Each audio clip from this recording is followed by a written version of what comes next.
Yo, what's up, everybody? Welcome to the Man to Man podcast. We're here to help men honor God in every single part of their lives. And today, man, we are back in the studio. Excited to have my boy Raph here with us today in the studio, man.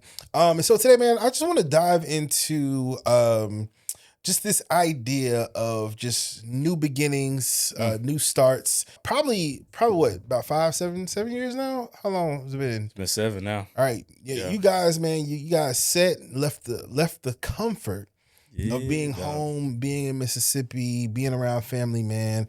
And you guys went out to Houston, Texas. H-Town, yeah. To start a church. It wasn't just you know, but this was a big step, man. So with that in mind, with that being our conversation today, man, let's talk about specifically like kind of, I guess, the idea of stepping out on faith. Yeah. And then how stepping out on faith meets preparation. Yeah. And then how God just kind of puts it all together, and makes it into something that's not perfect, but kind of beautiful, man. So let's touch on that, man. First, let's just go back. I know we touched on maybe just a little bit on this podcast, but we never just interviewed you, man. On this significant thing, significant part, significant life change, big life move, man. So let's take us back to the decision, the call for it, right? Eesh. The decision, and then walking in obedience to that, man. And we'll just kind of go from there. Yeah, it definitely had to be a call because I didn't, I think I always thought that I would be in Hattiesburg my whole life, but had a desire at some point to leave, but never thought it would look like this. But yeah, I mean, the call to Houston wasn't necessarily a call to Houston initially. Mm-hmm. It was really a call to the nations. Mm-hmm. So yeah, I mean, I'm thinking about going back 2010 when I started really, like, the Lord in that moment in 2010 was a true call to himself. Yeah.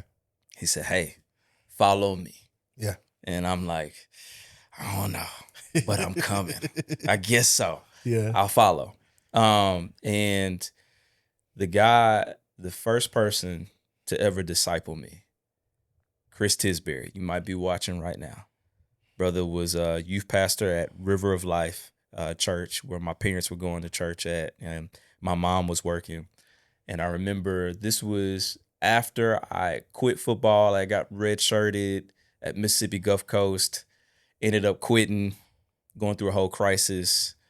Lord, like depression, suicide, or at least ideations. Lord meets me there in that moment. I realized the beauty of men to men. I need community. I need other men. Yeah. Go back to Hattiesburg to be discipled by this brother. And I didn't realize I was being discipled by him. So he's my supervisor. So I'm working summertime at the church that my mom and that we were going to at the time. My mom was working there. We were also attending this church. And I needed some bread that summer. So I work as a janitor. And the youth pastor, you know how he is. Yeah. You a utility, like you whatever is needed. Whatever's needed. We need a janitor, we got one. Gotcha. We need a media guy, we got one. We need a preacher, we got one. You are all things to a church. And so he was just like, "Hey man, this summer we're gonna do this work. But we're gonna walk through the scriptures, man. We're gonna spend time going to God in his word. We're gonna spend time in prayer." And like he was the first person to really disciple me. I came to him with a bunch of questions that I always had. And I always grew up feeling like there was a threat to asking questions or like the possibility of becoming an atheist. Oh, yeah. Because I was doing so much deep dive and, investigation. But the opposite happened, actually. I fell more in love with the Lord. And during that time, like, he just always kept talking about the nations and being obedient to God, no matter the cost. Yeah. So this brother had a big family. So he uprooted his family. It was either 6 or 7. They uprooted and became missionary church planters to Bolivia. Okay. And so, like, I remember that moment feeling like to follow Jesus is going to cost me something at some point. Yeah. And I might also be called to go somewhere uncomfortable. Right. Did not realize, fast forward, that it would be Houston, Texas. Yeah. But then we had another situation. So there was a call to ministry at some point between 2010, 2012, somewhere in that time. I always kind of knew it, though, if I'm honest. Yeah. It's like, mom was an evangelist, dad was a minister, and grew up just around church and felt like, yeah, it's in the blood. So it's in the DNA. And in that time, started doing music and really feeling the Lord call me. And I didn't want to just go off of gifting and charisma alone. Right. So I remember saying, hey, man, I ain't finna be like a lot of the dudes that I see where like gifted preacher, but no real substance. Right. So I was like, man, I got kicked out 2 years prior at USM and decided, you know what, I need to go to Cary and get my biblical studies major. And I say get it like I knew that was what was gonna be the thing, but yeah, in that ended up, and I'm giving you the long story. No, you good. So comment, stop me at any point. It's a podcast, so we good. Yeah. So get to Cary. Lord starts teaching me a lot. I start getting connected to a lot of great men, a lot of great professors at Cary. Had a great experience there. But I had a business teacher, so I minored in business because I had already so many business credits from USM playing around, not being sure what I want to do. Right. And he was a pastor here in Hattiesburg, and he kept hearing my heart and was just like, have you ever considered church planting? I didn't know what that was. I ain't never heard church plant. I heard people starting churches, but didn't know like the language behind that. Yeah, it was the thing. And so then he started talking about what church planting was, and I'm like, yeah, like I kind of feel, I at least know that God is calling me into ministry. I feel that, but I also feel a unique burden. Like I'm looking around and I don't quite see this being satisfied or it being potentially satisfied with the churches that are present in our context, in our culture, even in the city of Hattiesburg. And so he was just like, yeah, we have a church planting residency that if like you really feel the call, this will affirm it, or it'll at least give you some idea of if you should even pursue this. So we hop into the residency, and I'm thinking the Lord is just preparing me to plant a church. Well, we take an exposure trip. It was my first real, like, some people call it exposure trip, other people call it mission trips. It was an exposure trip for me because it was my first time going on mission anywhere outside of the States. Right. And it exposed me to global lostness in a way that I had never experienced before. Because growing up, my church experience was I saw churches with means and that were affluent. They did a great job going overseas. Right.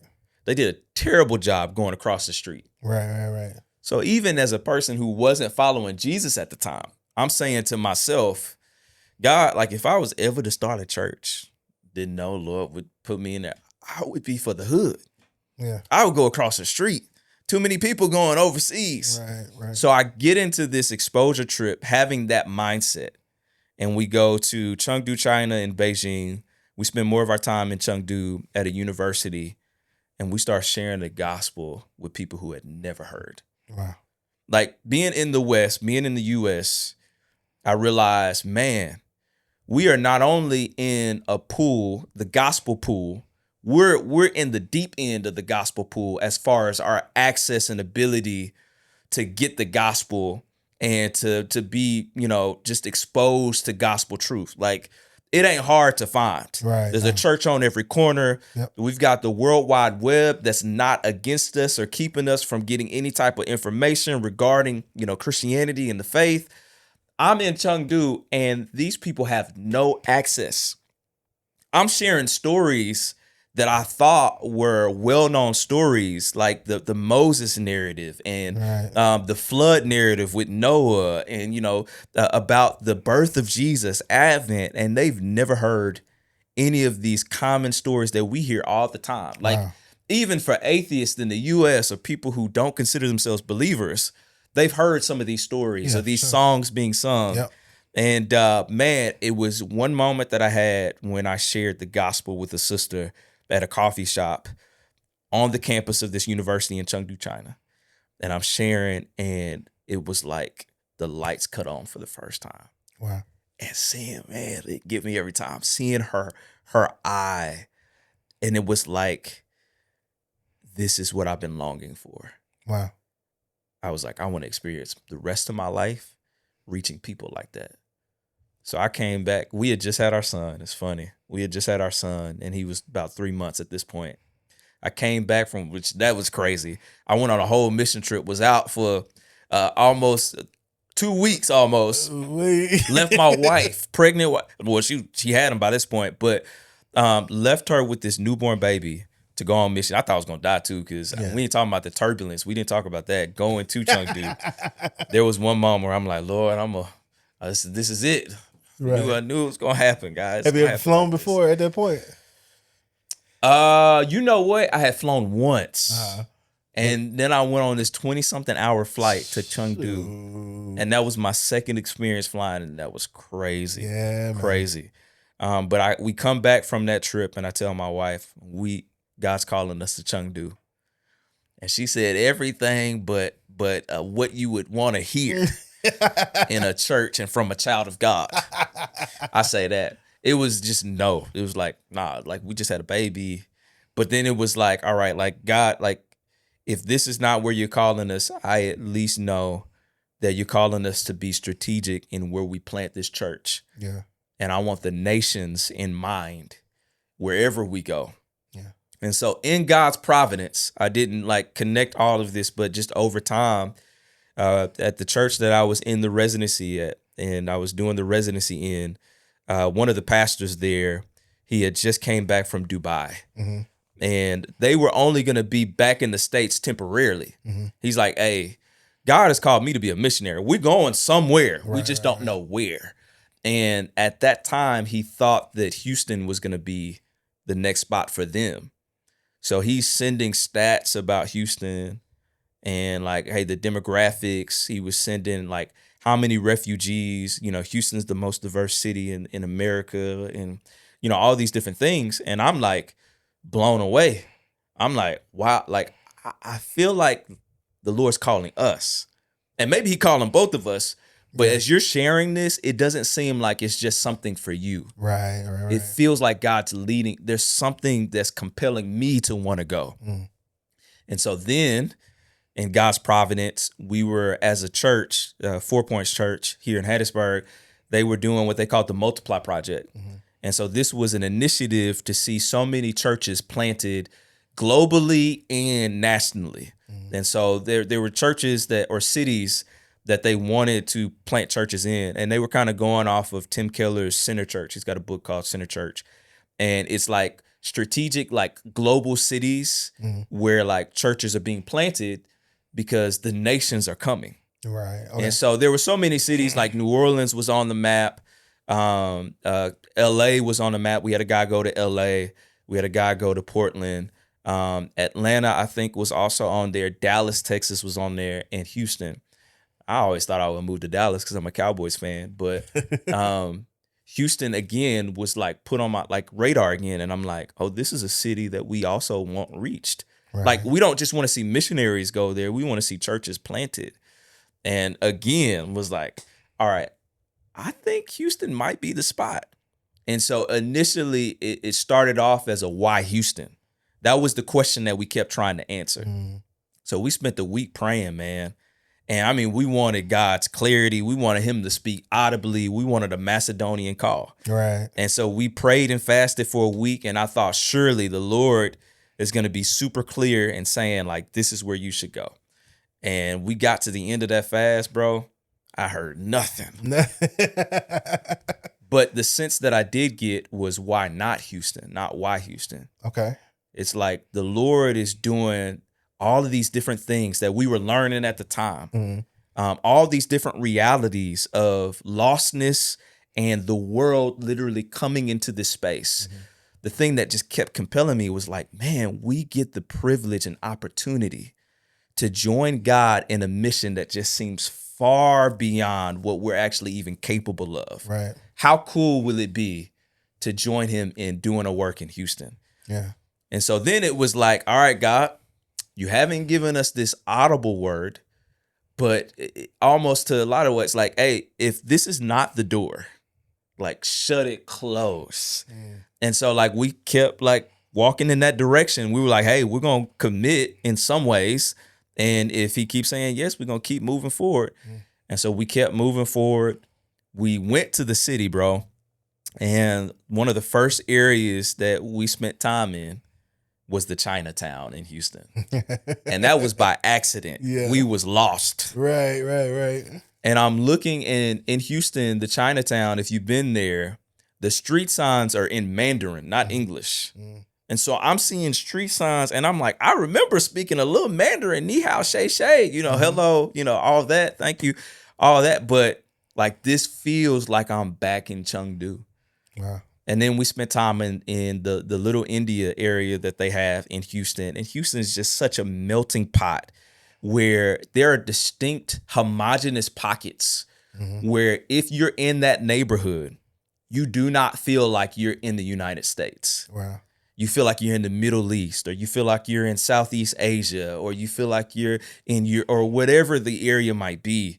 And it really was like, okay, Lord, this is different. Wow.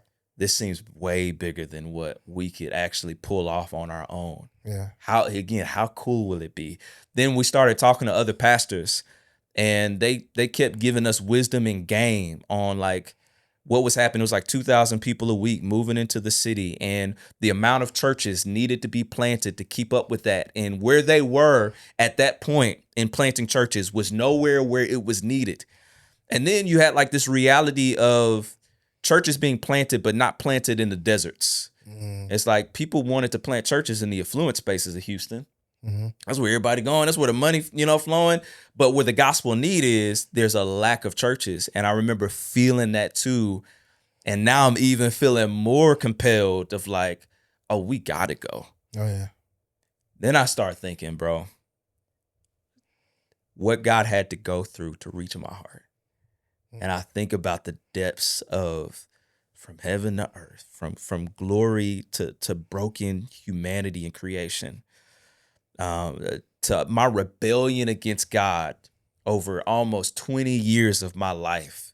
And God constantly, him going out of his way. Because it did feel like, man, if we're going to move to Houston, this really seems crazy. Over 500 miles away from home. However long it is. It's not a space that's like super far, but it's, if you've got kids and family, like it's far enough to not have, true connection and proximity and overlap in a way that like sustains relationships. So it's going to be felt. Right. And it's like, this don't really make sense. People ask like, why would you move all the way there and not just do something in Hattiesburg? Yeah. And I'm like, well, I think about what God did to get to my heart. And I just, in some ways, feel the opportunity and privilege to do that for somebody else. Yeah. Because there's other me's in this area of Houston that we ended up living in that I want to be that for. And I just don't think that it's by coincidence that the Lord has set up all these different things. And again, man, I get to be a part of something bigger than me. Yeah. So all of those things aligned, and the Lord was really pricking my heart as far as like missions is concerned. And I knew I couldn't just stay stationary. I knew it would be comfortable for me to remain here. Yeah. And knew that God also, despite like all those dynamics, I knew what God was calling me to. And though he didn't say it audibly, it was obvious. Yeah. And it was like, I got to say yes. Yep. And my wife also had a yes, which she didn't have a yes to Chengdu, but she definitely had a yes to Houston. And then the Lord built from there. Cause like you said, we didn't go alone. So we had the awesome supporting families and families that helped lead where we are now. So we had the Bivens family that came with us, and me and Miko really worked hard at trying to plant the church. And then we had the Sellers family who came in and was just like, hey, whatever is needed, and so you have all these different realities. And I'm like, yeah, God, it's set up in a way where if I were to say no, it would be true negligence and just like sin for me, to remain in rebellion against something that you've made clear. Yeah. And so it may be fresh on somebody's mind right now to actually be like, okay, remember that vision God gave you, 5 years ago, 2 years ago, whatever. Yeah. He's bringing it back to the remembrance. Maybe even as they're watching this podcast, right? Yeah. It's like, God, I told you to do that. Why haven't you done it yet, man? What encouragement can you offer to someone who is terrified, bro? Yeah. To take that leap of faith, terrified to be uncomfortable, terrified to try something new. But they may be on the perfect platform right now to just actually make that step. To just take the step, bro. And you know what? It might not even be perfect, right? Yeah. But it's this time of the year that's just like, you know what? Okay, cool. God is bringing it back to your remembrance for a reason. You're watching this podcast for a reason. Yeah. What encouragement can you give the man to go ahead, man, just do it? Yeah, I think I don't know if this actually comes as encouragement or not. But the first thought is, I think it's more terrifying to live in disobedience than to be afraid of making that step. I think you miss out on so much too as well, so much life joy. It may be hardship that comes with taking a step, but you miss out on so much of the beauty of the journey by not making the step. It's like there's so many things that God has done over the years for us that has shown his provision, but there's so much joy that I've experienced even in the hardship of knowing I'm right where God wants me. And there are things that he's stripping away that needed to be stripped away, idols that needed to die that wouldn't have died if I didn't get on the altar. And so like, I think that there's so much that you miss out on that you think you're afraid of, because it's like you think of all of the what ifs and the negatives that you don't think about that there is an abundance and probably even more positives than there are the negatives. And so like, take the leap. Yeah. And then I think, like there's a thing that God is doing, and your step helps another person's step. And so like, there's just a reality of like, even the people around you benefiting from the step that you're taking. Like there are people who are waiting on you to make that decision. And sometimes that's the encouragement that we need. It's like, I know that this is impacting me and I'm okay with that. I'm settled and okay if it just only impacts me. But Lord, don't let it impact somebody else. Then I want to move. And it's like, like you need to see like your step, your lack of taking a step also impacts other people because they're waiting on you to take a step. And so take the leap. But I think, like I have been encouraged in my life that every time I've taken a step, God has shown and taken 2 more steps for me. Yeah. And so every time. Yeah. Now I can't tell you like we ain't rich, and if you think like, if you think in that perspective, like then sure. But I think God is trying to do more than just give you financial security. Right. That actually shouldn't even be in the pure view or the thought for you if you're doing something. It's living a life of purpose and meaning, and your life actually counting for something. I know you want your life to count for something. I know you don't want to be known as a person, who was complacent or timid or double-minded even. And I think that these give you opportunities to step into what the Lord truly has, and you will be surprised every single time. Yeah. As you make that, you will be surprised every single time. So, I mean, I just think that there's a lot of beauty to enjoy, even in when God says no, and he doesn't give you all the things that you want. There's still a beauty and a joy that can't be compared to inaction. Yeah. Like, take that step, man. Yeah. And it's okay for it to be, it doesn't always have to be a major step either. For us, moving to Houston was a major step. But the Lord may be calling you to a small, and I think that's the typical way in which God works. Yeah. It's small steps of faithfulness and obedience. And so what is the small thing that you can say yes to that is not a major move? It is just you just being complacent. Yeah. It may be a relationship that should be cultivated. It may be the vision going from your head to a piece of paper or to a document.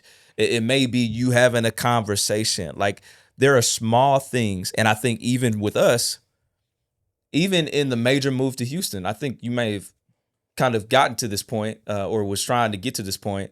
Like, we didn't just move to Houston. Like, there were a lot of different things that happened before we moved to Houston that got us to the point of moving to Houston. Yeah. And so, like, the prayerful process of like trying to discern, is this something, God, that you're calling us to?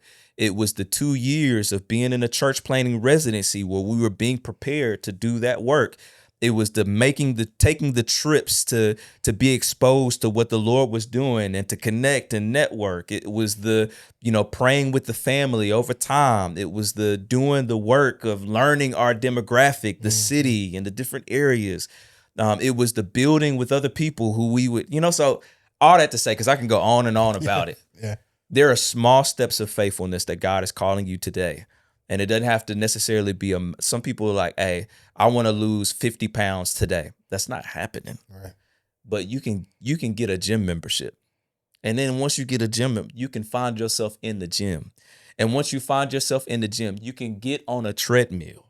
And once you start building your endurance, you may start it off being able to do a minute. Now you can do 5 minutes. And so it's those small, consistent, faithful steps.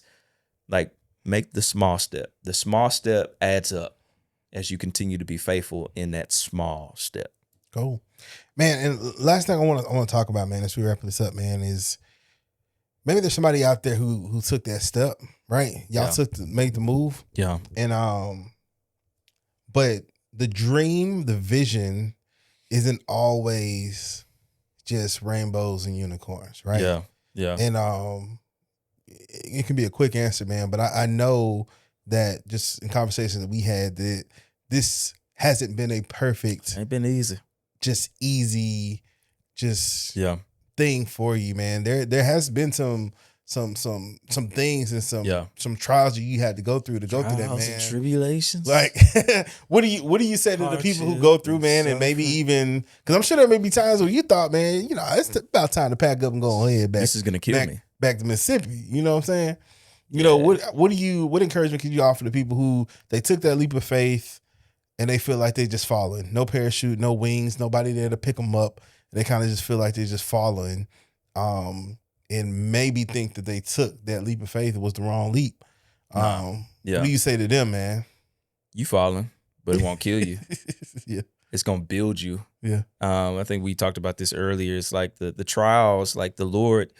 It is true. Like, he uses the good and the bad for his good. And so even when you feel like you've made a misstep, God is sovereign and God enough to even use those things for his glory, for his good and yours. Yeah. And so, like, I think, we moved to Houston and didn't realize that a pandemic was going to hit.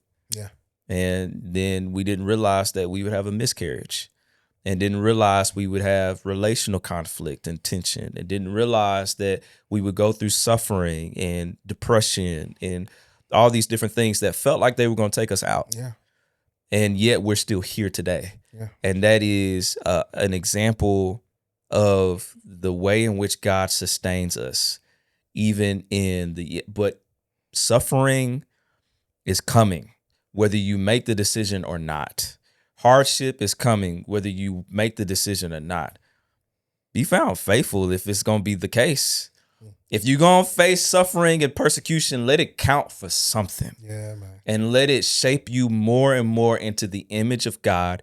Because as a follower of Jesus, that is the good news, is that suffering is not the end. Yeah. Other people, that is the end. So they have nothing to look forward to.